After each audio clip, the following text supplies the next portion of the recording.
Congressman Ro Khanna said the following: I'm sorry, an unelected parliamentarian does not get to deprive 32 million Americans the raise they deserve.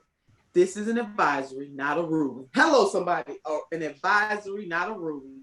VP Harris needs to disregard and rule a $15 an hour minimum wage in order. We were elected to deliver for the people. It's time we do our job. Come on through, Ro Khanna. That's right. And I feel like, this news is coming out. Everyone's learned about this parliamentarian thing. Yet, Senator Turner, what's crazy is nobody had even heard of this parliamentarian thing, really. I'd never heard of it. I've been doing this for a while.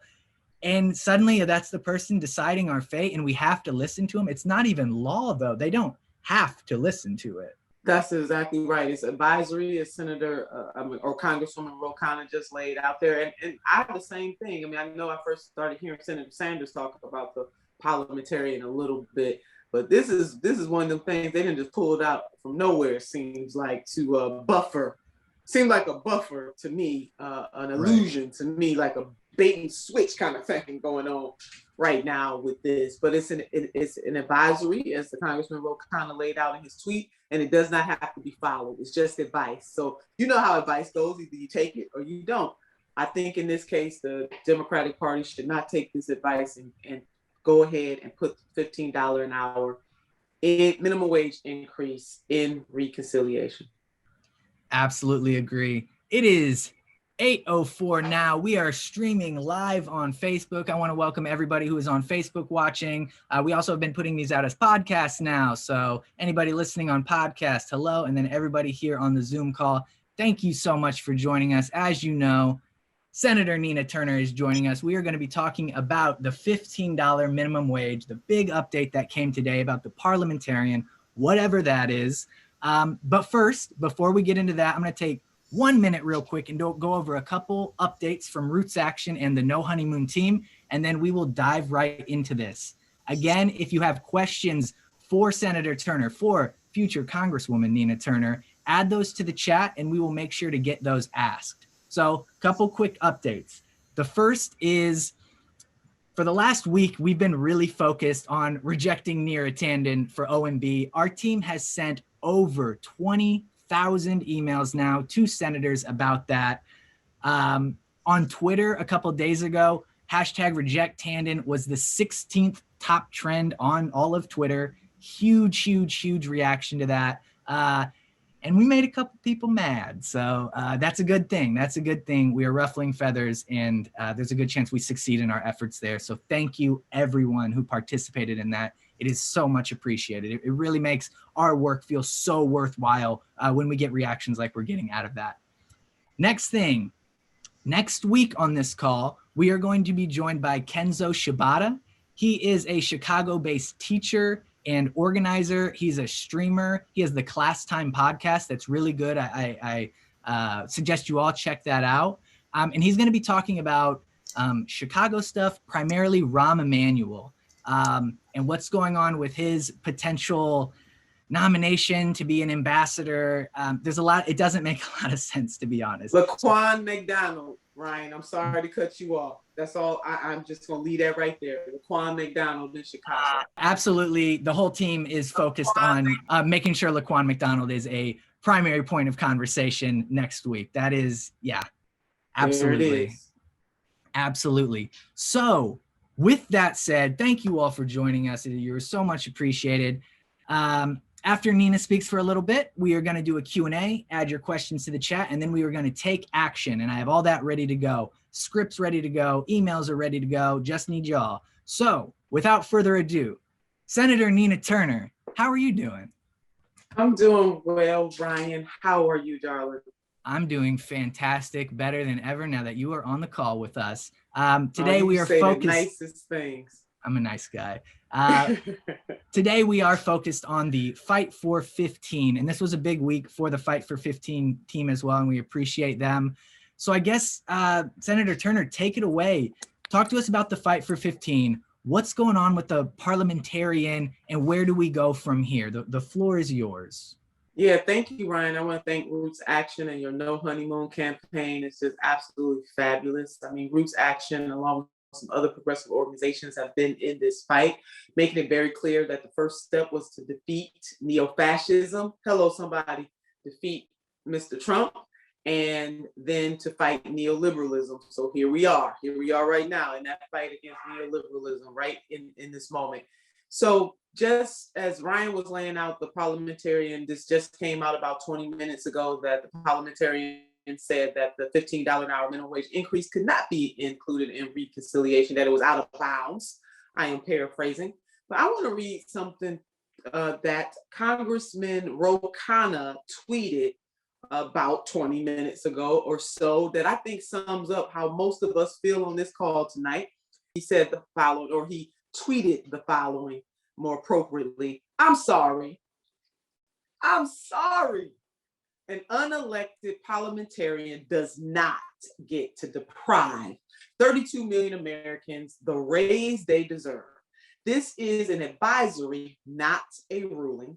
VP Harris needs to disregard and rule a $15 an hour minimum wage in order. We were elected to deliver for the people. It's time that we do our jobs. Hello, somebody on that. Y'all need to go on Twitter and show Congressman Ro Khanna some love for being bold and telling it like it is. TIS, like it is. Definitely, definitely, definitely. You know, it's been over a decade and the federal minimum wage has been at $7.25 for 12 years. Meanwhile, the ultra wealthy in this country, the top, 630 or so, and Brian, jump in here if I have that number wrong, but the number that I do have right is that collectively $1 trillion worth of wealth has been accumulated during this pandemic for the wealthiest people in this country, yet with a straight face, we, and I'm being sarcastic when I say we, are going to deny those 32 million people the wage increase that they so rightfully deserve. I swear to you that this is the second phase of the Gilded Age. The income and wealth inequality in this country, the gulf is so big. I mean, it is so big. And it doesn't have to be this way. This stuff is this way by design. It's this way on purpose. And just as the system is rigged in this way on purpose, we can unrig it on purpose. And that's what we must do. And that is why we need you. We need you to make calls, emails, messages in a bottle, baby. Do that and reach out to the White House, to the Senate, to our members of the House of Representatives, and let them know that you're standing up for that $15 an hour minimum wage that, had it kept up with inflation, will be closer to $22 an hour and not $15 an hour. We must do that. You know, Ella Baker's coming to mind, the renowned civil rights shero, when she said, "We who believe in freedom must not rest." And that really is what this No Honeymoon campaign is about. This is about what your activism is about, this, that we who believe in freedom, politically, economically, socially, environmentally, racially, tonight we are focused on economics. We who believe in freedom cannot rest. Ryan, come on and jump on in here. We're going to have this conversation. You know, I have also some stats I want to lay out. You know, Anime did a good job. I know Anime is on here. That's my name for Anna Mesa. I call her Anime, and I saw her mother too, Lucero. But I think it's worth talking about some of these stats because we want people to understand that this stuff that we're talking about is real. And I won't stat you to death because this is really a matter of the heart. It's crystal clear. It becomes, whose side are you on? Are you on the side of the poor, the working poor, the barely middle class? Or are you on the side of the wealthiest, ultra wealthy people in this country, and the hell with everybody else? That's really what this is. It's just that simple. It is, in the words of Congresswoman Barbara Jordan, what the people want is very simple. They want an America as good as its promise. And so it is wrong that for the last 12 years, there has not been a minimum wage increase. The Democrats, we control all the levers of power, both chambers of the Congress and the presidency. And so there is really no reason on God's green earth why we can't increase the minimum wage. So Ryan, before we jump right in here, because I know I called your name and then I kept talking. That's okay. So as I said, the federal minimum wage has been 12 years, has not been increased. Raising the minimum wage would lift more than 1 million Americans out of poverty. Hello, somebody. More than half of minimum wage earners are between the ages of 24 and 54. So it's a misnomer that is just the very, very, very young. This impacts the young and the young adjacent. Hello, because see, 54-year-olds are young adjacent, all right? So I'm on my generation there. And many of these people, especially those who are on the older end of that spectrum, are the breadwinners in their families. The $15 an hour minimum wage would increase the earnings of 38% of Black workers. Hear me and hear me clearly, 38%. And we know that disproportionately, there are about 140 million people in this country who are either low income or just flat out live in poverty. 140 million people. Those are our white sisters and brothers, Black sisters and brothers, brown sisters and brothers, indigenous sisters and brothers, Asian sisters and brothers, everybody else in between. But what we do know is that disproportionately African Americans suffer. And so, and since we're still in Black History Month, let a sister go on and shout that out, disproportionately. We're going to talk about this even beyond Black History Month, but I'm just laying this out that this is important. We who believe in freedom cannot rest. Ryan, just going to, just a couple of more. Oh, and we know that in Florida, right? In Florida. So the polls show very clearly where the American people are. They're with us. But we don't even have to just look at the polls. Let's just look at a recent election in the great state of Florida, where the minimum wage was on the ballot. It won overwhelmingly. More people wanted the minimum wage in a state that Mr. Trump won. More people voted yes on the minimum wage than they did on either one of the two candidates running. Hello, somebody. That ought to tell you something, that a state that Mr. Trump won could also vote overwhelmingly for the minimum wage. I mean, maybe it's just me. In my home state, Ryan. Oh, go ahead, Ryan. I'm just going. Oh no, you go ahead. You go ahead. But I'm just, the last time, even in my state, the last time Ohioans voted to increase the minimum wage was in 2006. And so we know, at least in my state, we get an increase with inflation. So we're up at about $8.80 for non-tip employees, and got, an increase because of inflation, but $8.80. So yes, we in my state are above $7.25, but $8.80 doesn't do a whole lot either. About 2 million Ohio workers, 37% of my state's workforce would benefit from the minimum wage, either because they currently make less or they might be a little above. So when we talk about the minimum wage, we're really talking about a floor. We really want living wages for people. And this will be my last point. And Brian, you jump in. I mean, my last point for now, because you guys know I can make points for days. But I want you to reimagine, and that Dr. Eddie Glaude uses that language all the time. And I think it's something beautiful about the term reimagine. But I need the people in this country to understand that you deserve more than what you are receiving right now. That government is designed for us to do collectively what we cannot do as individuals. It is immoral. Immoral, yes, I said the word immoral. It is heartless not to increase the minimum wage, even before the pandemic, but especially in the pandemic. And we can throw in canceling student debt into that. We can throw in Medicare for all. Let's just go throw it all in while we are at it. We who believe in freedom cannot rest. So we need you. Make those calls. Call the White House. Call the U.S. Senate. Call the U.S. House of Representatives. Those members there, call them. And then for the members who are standing up for the $15 an hour minimum wage, I need you to call them too and tell them thank you for having a backbone. Go on, Ryan, take it. I am just fit to be tied right now. I understand. You probably had a long day today on the campaign trail. Nothing. Now we got to deal with a parliamentarian deciding that we don't deserve a raise. So I couple quick things before we go into a Q&A. You mentioned the Gilded Age, and I thought that was really interesting. Early on, you mentioned the Gilded Age. When I look back at the Gilded Age, what came after the Gilded Age was the Progressive Era, the turn of the century. And so the reaction to what is happening, to what the 1% is doing, to what the billionaires are doing, billionaires making more billions of dollars while the rest of us are trying to find jobs right now is totally unacceptable. So I thought that was a great point, and it gives me hope. right? That is it gives a us great hope. point, Ryan. Yes, it does. And hope is an action word. I want folks to know that it's an action word, baby. That's right. And then, yeah, you know, you made another great point.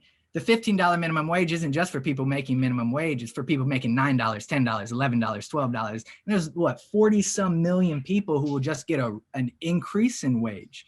And not most importantly, but alternatively, those making $15 an hour right now, well, suddenly their wage is going to have to get more competitive if they're going to want to keep those workers. So this doesn't just help the minimum wage worker. This helps everyone up to 15 and people making over $15 an hour right now, because it's going to make the market for employees more competitive. I don't want to work the hard job if I can work an easier job, right? So yeah, it's really great points there. If you want, we can move right into the Q&A now. Excellent. Yeah, we can. Yeah, let's move right along. Unless you and I are gonna chop it up a little more. No, we can talk a little more. One thing I want to hear about is, you know, every time I have people on this call, I want to hear some personal stories. So I know you are on the campaign trail right now, and you're probably meeting voters every single day. Have you met anyone where it's like, and I'm sure you have, where this increase in minimum wage would change their lives, would change everything about their lives? Could you give us some insight into the people? Yeah, meeting people virtually for the most part, even though I have been out on the trail in 3D very safely as we combat COVID. Yes, I hear a lot about jobs and the economy. I mean, that is what I hear about the most. People want to know that the recovery period, when we get to a stronger recovery period from COVID, I mean, people are suffering disproportionately because of this pandemic, and they're either unemployed or underemployed. You know, almost 50% of Black businesses, by way of example, Ryan, have gone out of business since COVID. That means that the people that they employed, and in a lot of cases, some of these businesses were sole proprietorships, no doubt, but providing either for themselves or for their family, providing a service for the community. The struggle is real. And so I just don't, for the life of me, and not just even in my interaction with people in my district and also people in my state, but as I have traveled all over this country for the last 5 to 6 years, heard about the need for people to have a living wage all over this country. This is something that we have in common, whether it is in CD 11 in Ohio, whether it's my entire state, whether it's California, Illinois, hello somebody, Texas, South Carolina, you name it. We have sisters and brothers suffering all over this country. They want a living wage. And you know what, Ryan? It's just something that just gets to me, that some people don't have a proximity to pain. My proximity to pain is fully intact. I have been in all 3 categories. I have been poor, I have been among the working poor, and baby, I have been barely middle class. But by the grace of God, there go I. And so, yeah, do I have some righteous indignation about what we're talking about right now? I mean, Ryan, it's just like if you were in the middle of an ocean right now, drowning, Ryan, would you want a sister to radically come out there and damn what the parliamentarian had to say and come and save you? Or do you want me to hedge and talk about what the parliamentarian had to say about coming out there and saving your life? No, you want me to radically come out there and save your life. But that's the situation we're in right now. Absolutely. Right, don't get me started. You done got me started now. Oh no, you're started. We're gonna get worked up now here in a minute. Yeah. It reminds me of that meme you see online, and it's the hand, it's drowning, and the hand reaches for it and it just gives him a high five and goes away. Come on. You know, like, I'm thinking about you, I care about you, but I'm not going to do anything. And that's why we're on this call right now, because we got to make them do something, right? Got to do something. That's right. A couple quick questions. Michael K. from Oakland, he wants to know, and I actually don't know this either because it might be up in the air still. When is your special election in the House? Do we have a date on that now? Thank you. What you said, that was Michael McKay? Michael K. Michael K. Thank you, baby, for asking that question. We do not know exactly yet because there is not officially a vacancy. My current councilwoman is still there. She's gone through the committee process, but she has not went through the full confirmation process in the Senate. So I think it's just a matter of time. The Ohio Revised Code is very prescriptive on what the governor can do to set the date. There has to be a 90-day between the time there's a vacancy and the election. At this point, we're guessing, and an article was just written about this in my local newspaper. Most likely it is going to be in August. At one point, we thought it was going to be in May, but most likely it's going to be in August. And I keep saying most likely because that has not actually happened yet, but all signs are pointing to it being on August the 3rd. Okay, I had to write that down. I'll keep people posted. Okay, go to ninaturner.com, baby, if you want to keep up with it. But thank you for asking that question. We have several comments asking essentially, how do we get Kamala Harris to come around on this a little more? And it's about like, who are we trying to talk to, Biden or Harris or Senate? Like, who is it that we should really be urging on this minimum wage issue?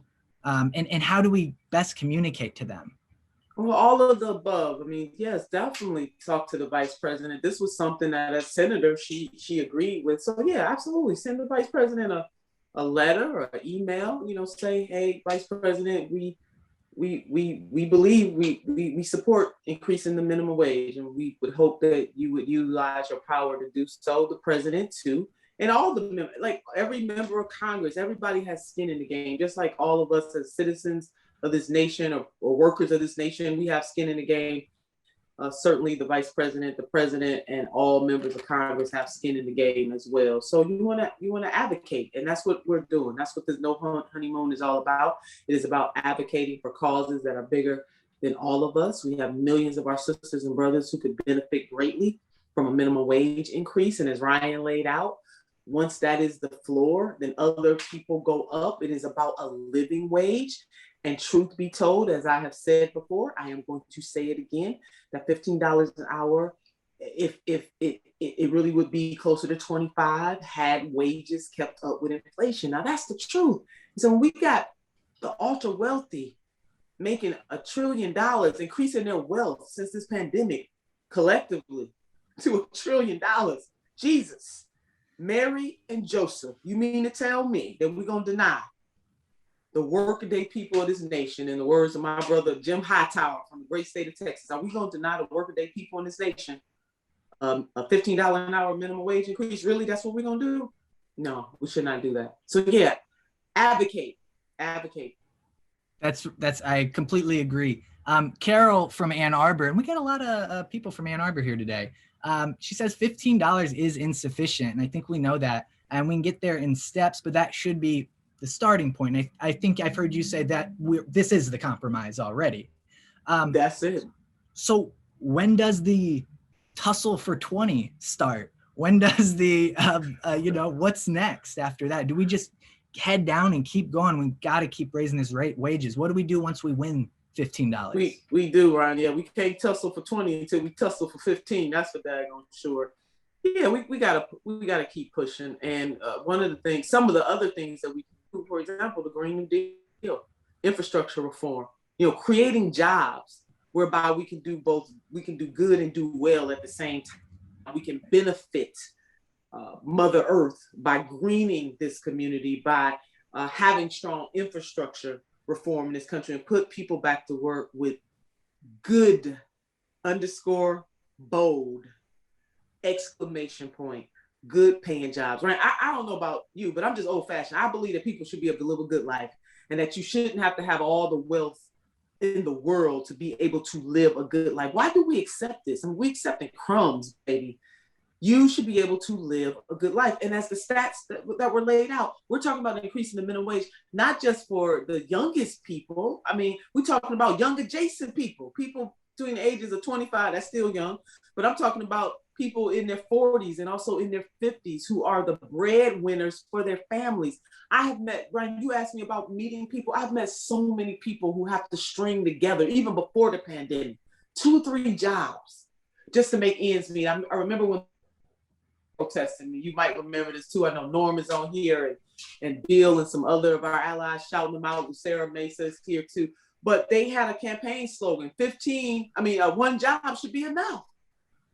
Quality of life is tied to this too. And why is it that we accept that poor people, it's just par for the course that poor people have to work their fingers to the bone and they never get a chance to enjoy their life a bit, take the walk through the park, take a vacation every now and then, even if it's just going up the street and around the block, buy a gently used car every now and then, be able to live in dignity and happiness. It shouldn't be about going from one job to the next job, to the next job, to the next job, and never being able to take in a good life. There is something wrong with that, and we need a real paradigm shift in this country. And we can start, it's just the start, with that $15 an hour minimum wage increase. We need to cancel student debt. Hello, somebody. Just let's go on and cancel that $1.7 trillion worth of debt. It can be done. The president has the power to do it. Let's go on and use that power, baby. Use that power. Cancel that student debt, Medicare for all. Those are starts. And all of those things combined will free people to do other things with their lives. Absolutely correct. And a lot of that rings true to me because I grew up with a mom with 2 jobs. So, she wasn't there at night. 3 nights a week, she was not there. So, you know what I can do? I can make leftovers really good. I can entertain myself. It was me and my brother at home, just like hanging out. What are we doing? The combination of all those costs, the healthcare, I don't have health insurance right now. I'm paying for it for my pregnant wife. But, because that's priority. So, between college costs, healthcare costs, and only I'm in Indiana, it's 7.25 here. We don't got state laws to help people, help struggling people. It's terrible. Tell your story, Ryan. Testify tonight. Hey, that's why we're here. That's why I do this. I got another question. Thomas Blazier asks, can any substantial change take place if the filibuster is not ended? Oh no, we got to end that filibuster, baby. It must go. 60 votes in the Senate, really? That is just a design for disaster, meaning bills go to die in the U.S. Senate. We need to be able to vote it up or vote it down. Where do you stand? I want to know. That's what I'm accustomed to. When I served in the Ohio Senate, Ryan, listen, I tried to filibuster my butt off, but we didn't have a technical filibuster. No, I didn't filibuster, but I gave some hell of a floor speeches, that's for sure, memorable. But the filibuster is a relic of it's racist in nature. It's that kind of relic in U.S. history. That's one reason why we need to do away with it. The other reason is for all intents and purposes, nothing can ever get done in the Senate.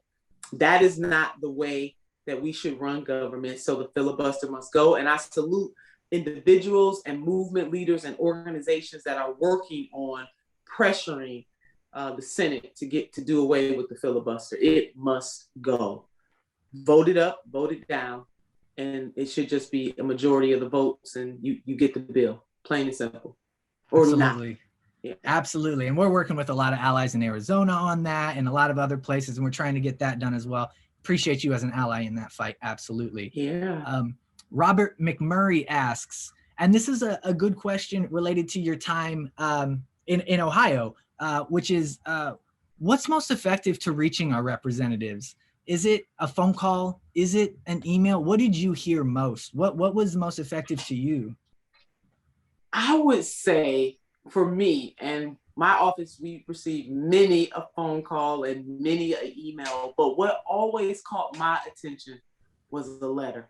Now, I know we don't have a whole lot of time for the letter because in our technological age that we're in, it's just so old-fashioned to get a letter in the mail. It really sticks out. But time is of the essence, so we may not be able to go the old-fashioned letter writing route. But yeah, for me, it was being able to hold a letter in my hand and read it and just to see that person took that time to longhand, as they said in the old days, the longhand, a letter and to put it in the mail and to send it. But we should use every resource at our disposal. We have social media. We have so many tools that we didn't have 50 years ago.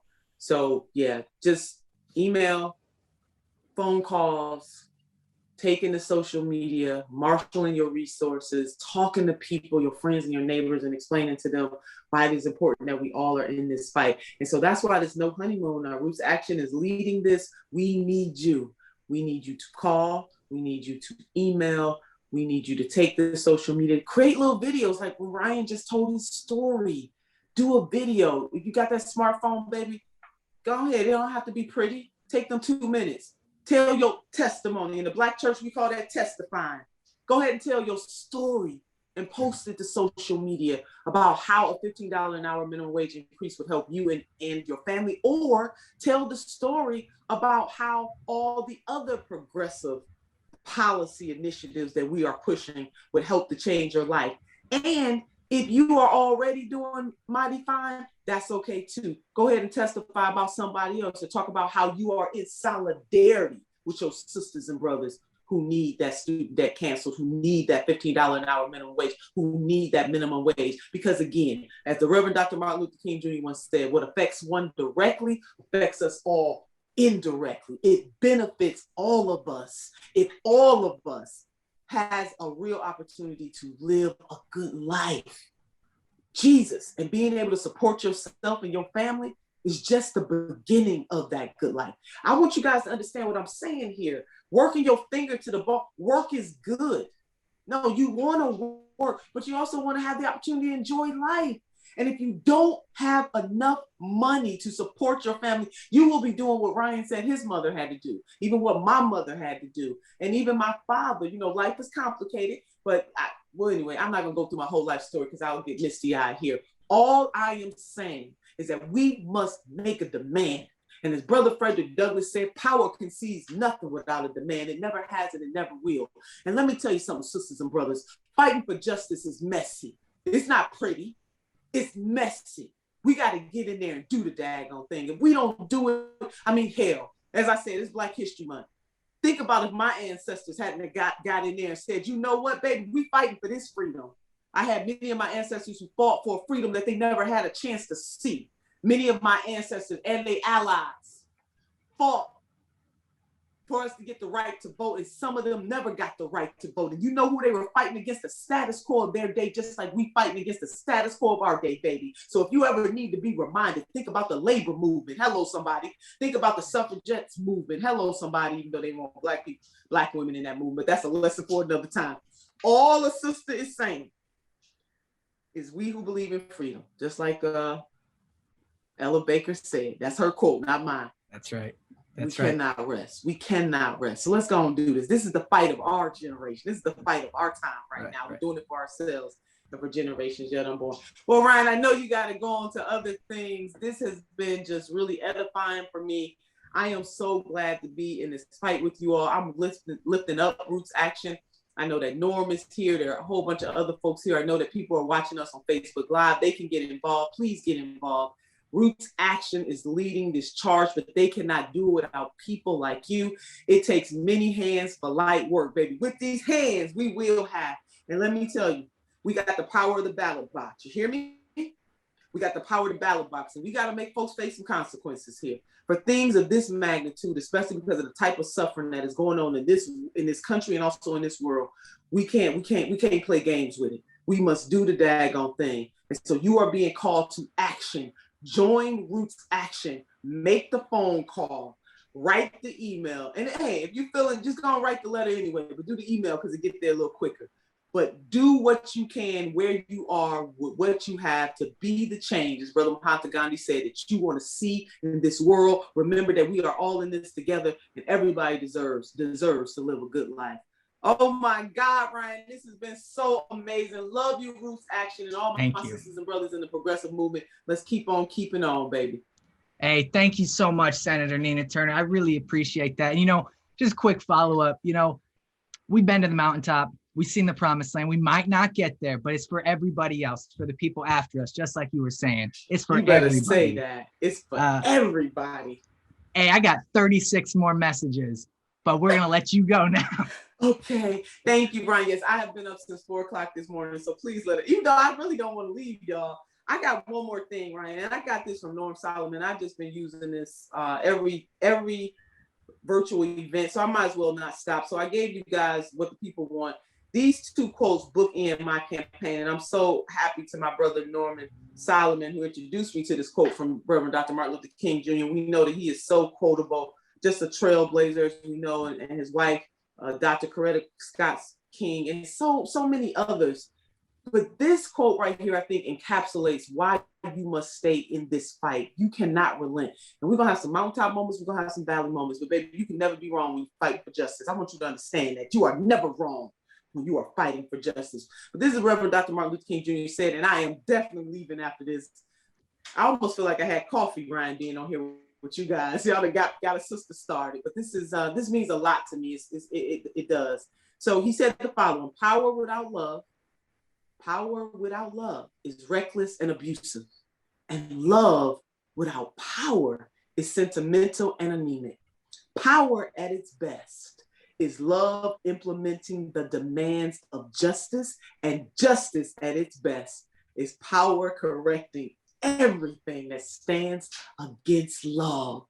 That is what this movement is about, baby. We're going to marry some power and some love together, and we are going to stand up for what is just, for what is right, and for what is good. And it is never easy, but it is righteous, baby. We're going to do this daggone thing. Y'all need to go on and get that quote, put it up on your refrigerator, text it to yourself or somebody else, screenshot it, baby. Do whatever you can. And whenever you're feeling down and low about this movement and about this great work, I want you to go on and read this and be edified by the Reverend Dr. Martin Luther King Jr.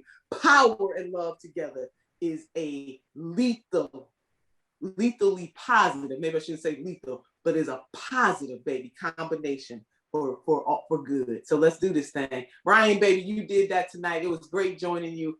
To everybody that is with us, you can be the change. You ain't got to have no fancy title to do it. Just come on, join us in this fight. No honeymoon, baby.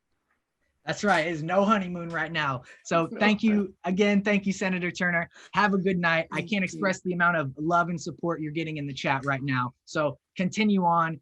Future Congresswoman Nina Turner, thank you so much. We'll move on to our action now. Yes. Oh, y'all go to ninaturner.com too if you want to help us. Sister, time, talent, treasure, baby. Need your help. Need the progressive movement to keep doing this. Help your sister get to Congress. Taking the progressive movement, taking my district with me in this progressive movement. ninaturner.com. Love you all. Peace. Bye. Thank you. All right.